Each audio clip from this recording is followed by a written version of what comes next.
You're listening to ReachMD XM157, the channel for medical professionals. Status epilepticus. What does that bring to mind? For most of us, we usually think of convulsions, but this is not always the case. Welcome to the Clinicians Roundtable. I'm Dr. Leslie Lundt from Foothill Psychiatry in Boise, Idaho, your host.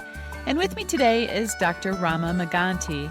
Dr. Maganti is an epileptologist and sleep disorder specialist at Barrows Neurological Institute in Phoenix, where he serves as medical director of both the EEG lab and the Sleep Disorder Center. Welcome to ReachMD. Well, thank you. My pleasure to be here. Tell us about nonconvulsive status epilepticus, please. Nonconvulsive status epilepticus basically means status epilepticus without the convulsions that you can see externally. Patients may simply be comatose, simply be unresponsive. Sometimes they may have little myoclonic jerks that you can barely see. And sometimes you may simply not see anything, and sometimes, depending upon the type of nonconvulsive status, they may simply have confusion, which is prolonged and not explained on any other basis. How common is it? It's not very common. It's uncommon. It's most often seen in hospital patients, especially in the ICU, most often at the extremes of age.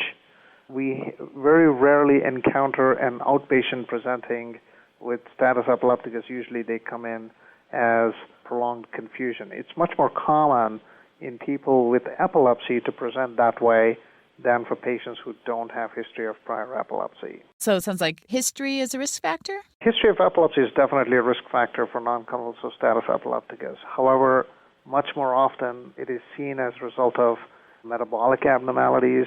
Sometimes we see it in association with medications used, such as cephalosporins, very commonly in the hospital. And it is also seen very commonly in the context of renal failure, hepatic failure, post-transplant, in patients following traumatic brain injury, following subarachnoid hemorrhage, or any bleeding or strokes inside the brain. That's quite a list. It is quite a list. It's, as I said, it's most often seen in the hospital, so it's actually very commonly missed in the hospital where the patients have unexplained mental status changes. So if it's missed, what are people assuming their mental status changes due to? It's very often people assume that they're due to their underlying metabolic problems, such as renal failure or liver failure, or an elderly woman coming in with a urinary tract infection being confused. Often nonconvulsive status is not diagnosed in a timely fashion because it's often attributed, the mental status changes are attributed to some other underlying cause. Now, when should we start thinking about nonconvulsive status as even an option? You know, I have to say it's not even on my list usually. In a patient with known epilepsy, it's the obvious. If a patient with known epilepsy has unexplained mental status changes, you have to think of nonconvulsive status. For example, a patient with partial epilepsy comes in with prolonged confusion, say lasting minutes, hours, and they come to the hospital and the confusion is not being cleared. You have to think of nonconvulsive status. In a patient in the hospital, you would have to think of nonconvulsive status when they have extreme mental status changes that are not explained by simply based on the underlying metabolic abnormality. It also has to be suspected in patients who have mental status changes in association with subtle myoclonic jerks, subtle tremors, eye twitching, facial twitching, body part twitching in association with mental status changes is when you suspect it. And how do you diagnose it? Best diagnosed on an EEG. So if somebody has an unexplained mental status changes, the physician should first think of obtaining an EEG in order to see what it is due to. Now, in patients in specialized situations, for example, if it's a patient with traumatic brain injury or a subarachnoid hemorrhage and has mental status changes, a simple EEG may not explain it. They may need what is called as prolonged EEG monitoring or continuous EEG monitoring, where sometimes we see patients, whether it be with subarachnoid hemorrhage or with metabolic abnormalities, the nonconvulsive status sort of waxes and wanes through the day, meaning they go into it and out of it and into it and out of it. So a spot EEG sometimes may miss it, and sometimes you need continuous EEG monitoring to diagnose this. And continuing for how long? 24 hours, 48 hours. If you're just joining our discussion, you're listening to ReachMD XM157, the channel for medical professionals. I'm Dr. Leslie Lundt, your host, and with me today is Epileptologist Dr. Rama Maganti from Barrows Neurological Institute in Phoenix. We are discussing non-convulsive status epilepticus. Anything in children that would make you think a bit differently? Well, non-convulsive status is equally common in very young children, especially those under the age of 3 or 4. Again, in those children, it's much more common in those who have pre-existing epilepsy to present with non-convulsive status. Having said that, the risk factors for children are kidney failure, post-transplant, or after they had some sort of immunosuppressive therapy. Non-convulsive status is very common. The presentation is pretty much the same. It's unexplained mental status changes, sometimes associated with or without the subtle myoclonic jerks that you would see. Now, how aggressively should non-convulsive status be treated? I think the key lies in rapidly obtaining the diagnosis. The sooner you obtain the diagnosis, the easier and better it is to treat. Now, having said that, the treatment outcomes depend upon the age group. If in the very elderly patients, when they have non-convulsive status and they're treated with either benzodiazepines initially or fosphenytoin or barbiturates, their mortality rates are higher in the elderly. Now, the reason the mortality rates can be high is because the treatment itself is associated with some morbidity. If somebody is on barbiturate coma or receive a large amount of barbiturates for non-convulsive status, they are going to have further deterioration in their mental status changes initially. And sometimes they get aspiration pneumonias or they need to be intubated or what have you, and the mortality rates are higher. So therefore, it needs to be treated aggressively. If you don't treat it aggressively, the outcome is going to be poor. But having said that, the treatment itself, one should be aware that treatment itself can be associated with some morbidity, especially in the elderly. Is it the same treatment strategy for children as in the elderly? Absolutely, it is the same treatment strategy. There's no difference. If you're just joining our discussion, you're listening to ReachMD XM157, the channel for medical professionals. I'm Dr. Leslie Lundt, your host, and with me today is Epileptologist Dr. Rama Maganti from Barrows Neurological Institute in Phoenix. We are discussing non-convulsive status epilepticus. Dr. Maganti, what further research is needed in this condition? The main research that's needed is with regards to its treatment and precisely answering the question of how aggressive we should be and in which population. The reason being the treatment associated morbidity and mortality itself. Now, the treatment paradigms that we know or that we use at this point are the same for patients with status epilepticus.